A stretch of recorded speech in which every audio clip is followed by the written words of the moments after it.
Olá, quarto ano, tudo bem com vocês? Espero que sim. Então, hoje a gente está se encontrando aqui para mais uma aula de história, né, onde a gente vai abordar, né, como tema hoje, os primeiros habitantes do Brasil. Quem foram esses primeiros habitantes do Brasil? Como no nosso texto diz, né, os primeiros habitantes, eles foram os indígenas, né? Quando os portugueses chegaram, né, pisaram em terras brasileiras, na nossa terra de Santa Cruz, como também é chamado, já existiam habitantes aqui, né? Então, eles já habitavam as terras brasileiras bem antes da chegada dos portugueses, isso é fato, né? Então, historiadores afirmam, segundo suas pesquisas, que havia por volta de 1.000 milhões de 100 milhões de indígenas no continente aqui americano, certo?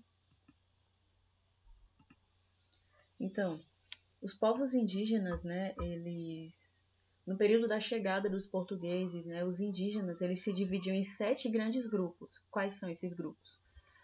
Tupi, na região litoral, Aruaque, Amazônia, ou Tapuias, na região do Planalto Central, Caraíba, na Amazônia, Pano, Tucano e Charrua, certo?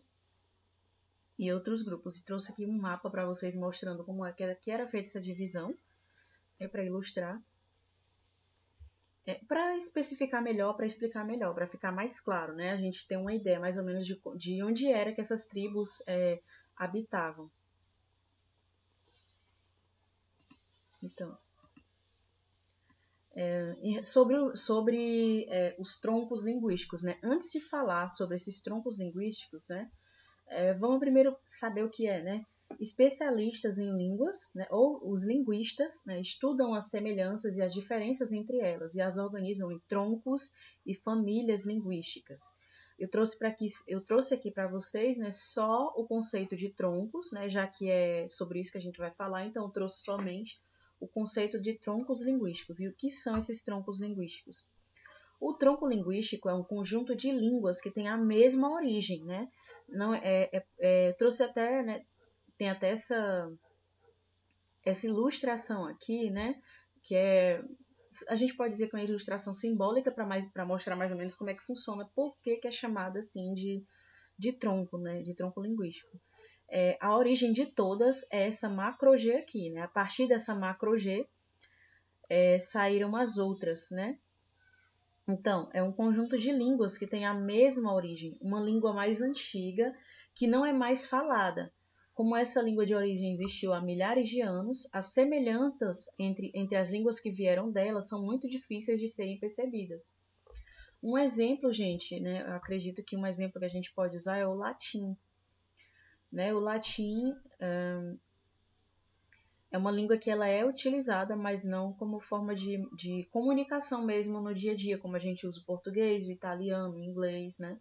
Só que o latim deu origem a várias outras línguas, né? Do latim surgiram várias outras línguas e em todas essas línguas que saíram do latim, elas têm termos, né, que conserva quase a forma original, né, dessas palavras. Então, Tupi, Macro-G, Caribe e os Aruac. Existem ainda muitas línguas, como a dos tucanos e a dos Yanomamis, que não foram classificadas nesses troncos. Inclusive, a gente tem aqui, ó. Continuando. O trabalho indígena, entre os indígenas, né, a divisão do trabalho ela é feita por sexo, né? Tem um trabalho que é só para as mulheres e o trabalho que é específico para os homens. Como é que funciona isso? Olha, as mulheres, elas são responsáveis pelo quê? Pela atividade agrícola, desde o plantio, quer dizer que tudo que se refere à agricultura é responsabilidade das mulheres, certo? Coleta de frutas, produção de farinha, preparação da comida, cuidado com as crianças, confecção de redes e cestos, né? Aí a gente olha assim essa lista de coisas, aí pode até pensar assim, meu Deus, como é muita coisa para essas mulheres fazerem, elas fazem toda a agricultura, elas são responsáveis por tudo, até fazer redes e cestos. Aí, nesse momento, né, a gente vira os nossos olhos, né, e volta para outra lista que a gente vai ler agora, que é a do trabalho dos homens. Olha isso. Qual é o trabalho que é de responsabilidade dos homens, derrubada de árvores e preparação da terra para plantio, caça e pesca, confecção de arcos, flechas e canoas, construção de moradia, expedições guerreiras, proteção da tribo, né? Então a gente pode ver que os trabalhos eles foram separados de uma forma que ele pudesse ficar adequado para as condições de cada um, né, para poder desempenhar esses papéis, né? Porque tem trabalhos que exigem mais força, mais resistência, né, que são mais pesados, assim, por assim dizer. Para fazer trabalhos mais pesados, é mais adequado que os homens possam fazer, né? Já que o próprio organismo masculino ele já é feito para fazer mais esforços, ele já tem uma resistência maior. Então, a separação do trabalho ela é feita de acordo com as condições físicas mesmo de cada um, né? O trabalho com a agricultura já é uma coisa mais leve. Todos aqui, né, eles são mais leves se a gente for comparar com essa segunda lista que a gente leu aqui. Então, a separação do trabalho, né, nas tribos indígenas, ela era e é feita dessa forma.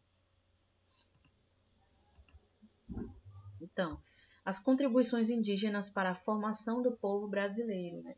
Existem vários aspectos nos quais houve contribuição indígena para a formação do nosso povo, né? Nessa miscigenação, que foi a junção de várias etnias, né? E uma delas foi a indígena, várias coisas, vários aspectos foram incorporados no nosso na nossa raça brasileira, né? Que inclusive, né, a gente foi até apelidado de meta-raça, né? Porque o nosso povo brasileiro ele é formado pela miscigenação de muitas raças, né? Primeiro começando pelos brancos, índios e africanos negros, né? E aí depois vieram os asiáticos e os árabes também, né? Então aí a gente já conta 5 etnias diferentes, né? Que fazem parte da formação do povo brasileiro. Só que quando a gente vai citar a história do Brasil, a gente geralmente se limita a falar dos brancos, negros e índios, porque foram os que formaram a base do povo brasileiro, né? Foram os primeiros que estão aqui desde a época do descobrimento do Brasil, desde a época colonial. Os asiáticos e árabes vieram depois, né? Então, os indígenas, eles deram importante contribuição para os costumes e para a formação do povo brasileiro. Muitos costumes, várias palavras e também elementos folclóricos do Brasil atual são de origem indígena. Os reflexos indígenas na cultura brasileira estão presentes nos nossos hábitos, costumes e idioma. Deles nós herdamos alimentos básicos da culinária, instrumentos musicais, artesanatos, técnicas de plantio. A técnica de plantio é mais conhecida. Aqui é realmente conhecida, né, utilizada pelos indígenas, né, chamada de agricultura de coivara. Inclusive, a gente já esteve falando, explicando esse tipo de agricultura nas nossas aulas passadas de geografia e história. E, assim, eu trouxe aqui algumas imagens só para ilustrar, né, esses aspectos da cultura indígena que a gente herdou, né? A alimentação, né? A gente tem a macaxeira, e o milho, tantas outras coisas, né? Peixe, tem aqui tapioca, né? Como tem dizendo aqui, aspectos do folclore que a gente herdou, o costume de dormir em redes. Então, continuando, a relação entre indígenas e portugueses não foi uma relação muito tranquila, né? Só nas 3 primeiras décadas, né, de encontro do Brasil de encontro dos portugueses com as terras brasileiras, né? Nas 3 primeiras décadas até pode-se dizer que foi uma relação, né, amigável, né? Então, quando os portugueses eles chegaram, existiam por aqui pelo menos 4 grupos linguísticos expressivos, que é quando se usam as particularidades de diferentes idiomas para caracterizar diferentes populações, destacam-se no cenário nacional do século XV para o XVI, além dos tupis-guaranis.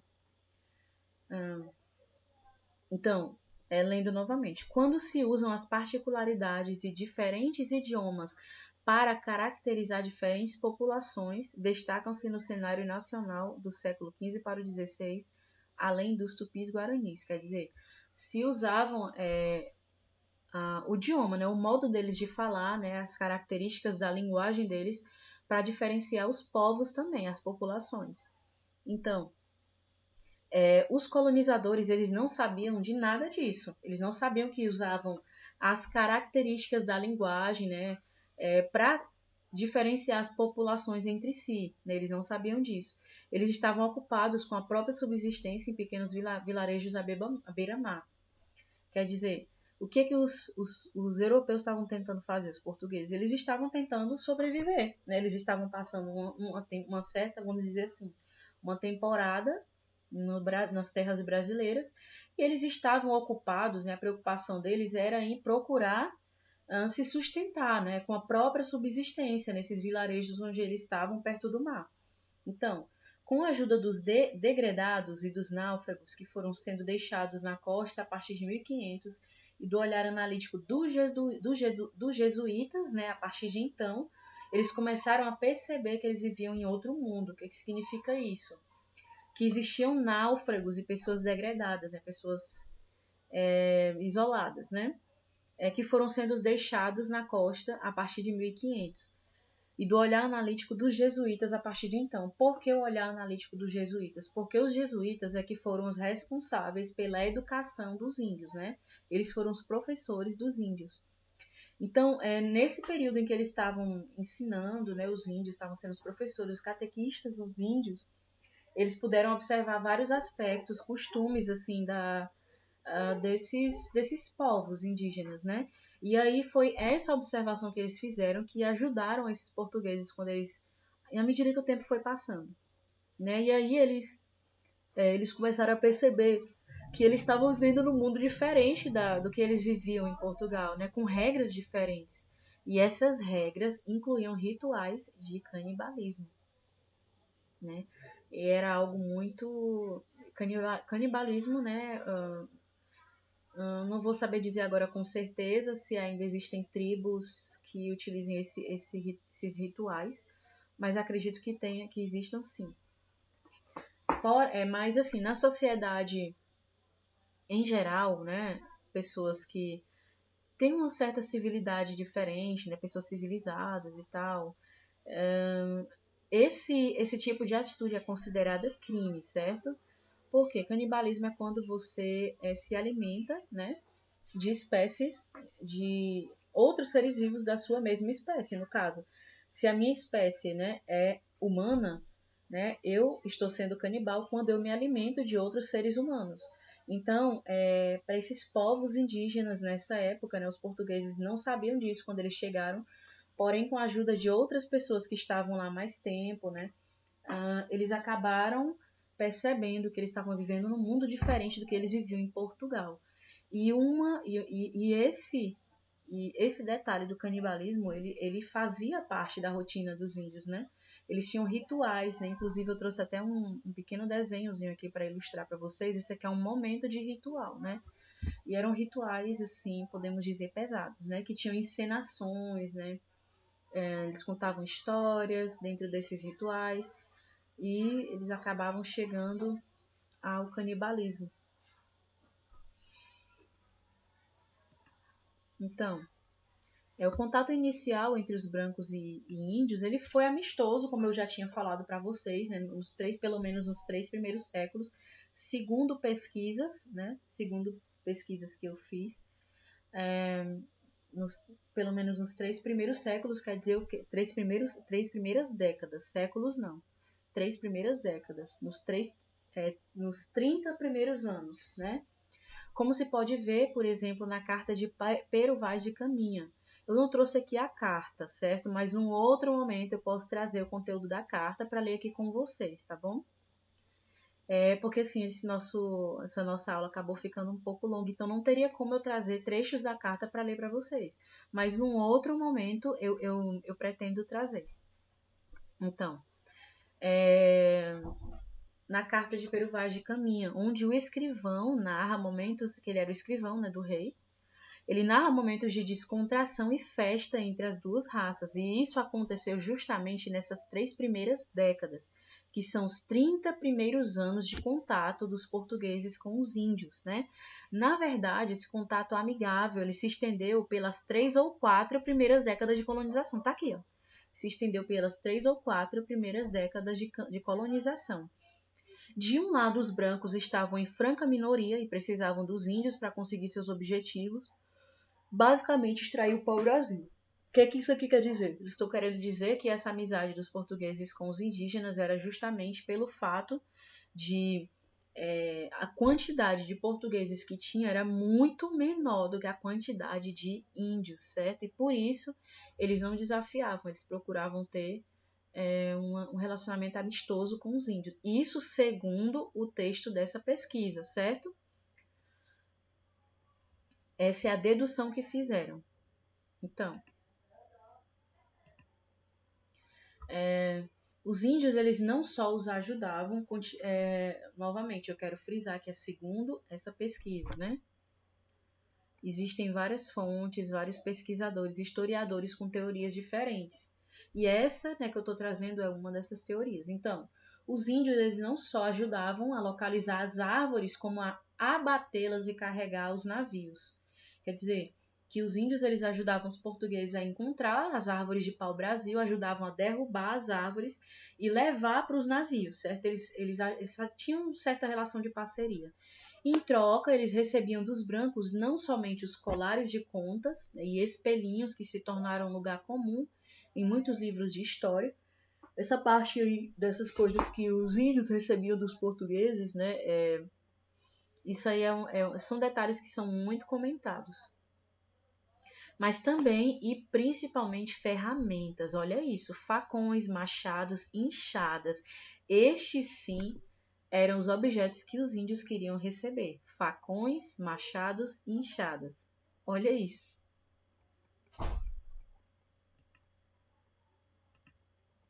Então, para isso, né, acredite se quiser, há relatos da época que dão conta de índios que, ao verem uma caravela, mergulhavam no mar e nadavam até ela para propor negócios, ou seja, os próprios índios já se antecipavam, né, para propor negociações com os portugueses. Olha isso! Eles eram espertos, eram muito espertos. Essa situação mudou por completo à medida que o comércio de pau-brasil cedeu lugar ao cultivo de cana-de-açúcar. Então, quer dizer, os portugueses eles começaram a comercializar o pau-brasil e aí depois eles foram descobrindo a cana-de-açúcar, né? E aí eles começaram a pegar também a cana-de-açúcar e comercializar a cana-de-açúcar, que é a matéria-prima, né, utilizada para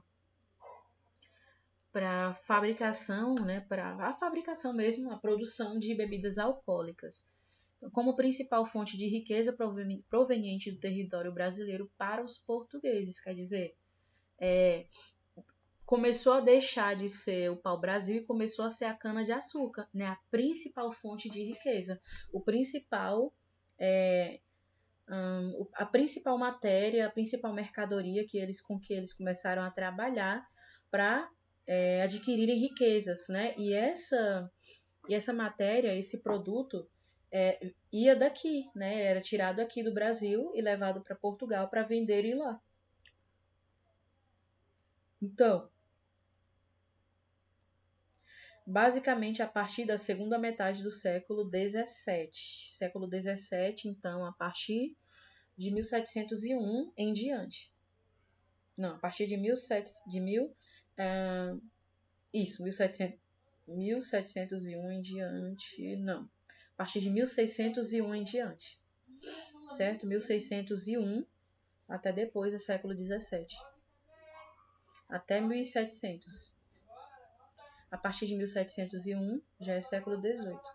E aqui a gente está falando do século XVI, então é 1501 até 1600.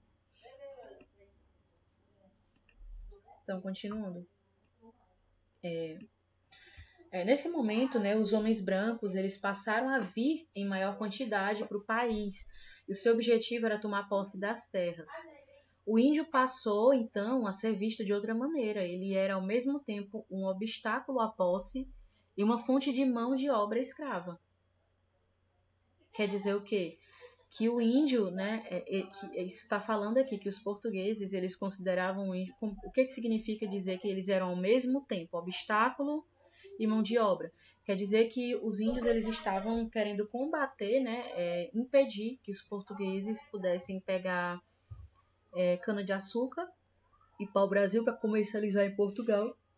Mas ao mesmo tempo, os índios eles eram trabalhadores, né? Eles ajudavam os portugueses com esses trabalhos. E aqui fala mão de obra escrava, né? Que quer dizer que os índios por um tempo eles foram tomados e usados como escravos. Então a relação com os índios passou a ser conflituosa e praticamente em todos os locais de colonização se desencadearam guerras entre os índios e brancos. Olha isso, né? Então a gente pode ver aqui, ó, né, tendo uma guerra aqui em meio à floresta, e a gente percebe que as armas elas não são semelhantes, né? Os índios eles utilizavam aquelas ferramentas que eles ganhavam dos portugueses, né? Na época em que eles tinham uma relação mais amistosa, ao mesmo tempo, e flechas também que eles mesmos produziam. Porém, nem sempre essas armas elas conseguiam nem sempre elas conseguiam ser suficientes, né? Porque os portugueses eles tinham pólvora, eles tinham armas de fogo, né? E as armas de fogo elas têm um alcance maior do que as armas brancas, né? Que são as espadas, né? Os facões, os machados, né? Então, acabava de certa forma se tornando uma luta desigual, por um lado, né? Por outro lado, não era tão desigual porque os índios eram uma quantidade muito maior. Então, gente, a atividade de vocês, né, vocês vão encontrar. É importante, eu recomendo para você fazer a leitura, mas é uma leitura sabendo que essa é uma teoria, certo? É uma teoria, dentre outras, né, que são estudadas e que foram deduzidas pelos historiadores, né? Então, essa leitura está nas páginas 53 até a 57, certo? E a atividade que é baseada na leitura do nosso livro, né? Tá nas páginas 58 e 59, tá bom? Então, não deixe de se esforçar na realização dessa atividade, certo? Se você tiver alguma dúvida, você pode entrar em contato com a gente através do telefone, das redes sociais.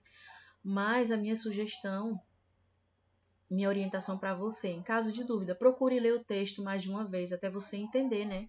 Porque a história, quando a gente lê um conteúdo de história, é como a gente está lendo mesmo um livro de histórias, né? Uma narração. Lá está contando alguma coisa que aconteceu.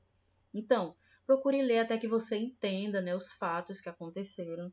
Segundo, né, segundo os historiadores que formularam esse conteúdo que está aqui no nosso livro. E aí você vai responder a atividade baseada na leitura do nosso livro, tá bom? Do livro que a gente está usando. Mas você pode também fazer uma pesquisa pelo Google, né? Você pode, como eu sempre digo, ampliar o seu campo de pesquisa e aumentar, né,